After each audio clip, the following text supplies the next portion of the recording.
மட்டுமல்ல, பிரபஞ்சம் முழுவதிலுமிருந்து வான உடல்கள் மற்றும் ஆன்மாக்கள் கூடி ஜோடியை ஆசீர்வதிக்கும். நமது பூமியின் ஆன்மா, நமது சூரிய நட்சத்திரம் மற்றும் பிற நட்சத்திரங்கள், விண்மீன் திரள்கள், மேலும் வானத்தின் ஆன்மா, பரந்த இடம், நேரம் மற்றும் பிற எல்லையற்ற பிரபஞ்ச நிறுவனங்களை நாங்கள் அழைக்கிறோம்.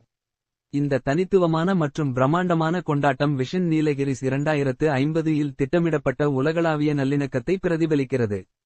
ரமேஷ் கக்கனின் மகளின் நிச்சயதார்த்தம் மற்றும் திருமணம் செப்டம்பர் 15 மற்றும் 16ஆம் தேதிகளில் மேட்டுப்பாளையத்தில் உள்ள பிளாக் தண்டர் ரிசார்ட்ஸில் நடைபெறவுள்ளது.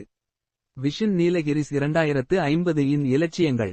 குடும்பம், நண்பர்கள் மற்றும் சமூக உறுப்பினர்கள் இந்த தொழிற்சங்கத்தை காண கூடிவருவதால் விழா ஒரு உலகளாவிய நிகழ்வாக உயர்த்தப்பட்டது, இது பூமியின் எல்லைக்கு அப்பால் நீண்டுள்ளது. ரமேஷ் கக்கனின் பார்வைக்கு ஏற்ப, பூவுலகில் உள்ள உறவினர்களுக்கு மட்டுமல்ல, விண்மீன் உடல்கள் மற்றும் ஆன்மாக்களுக்கும் அழைப்பு விடுக்கப்படுகிறது, இது பிரபஞ்சத்தில் உள்ள அனைத்து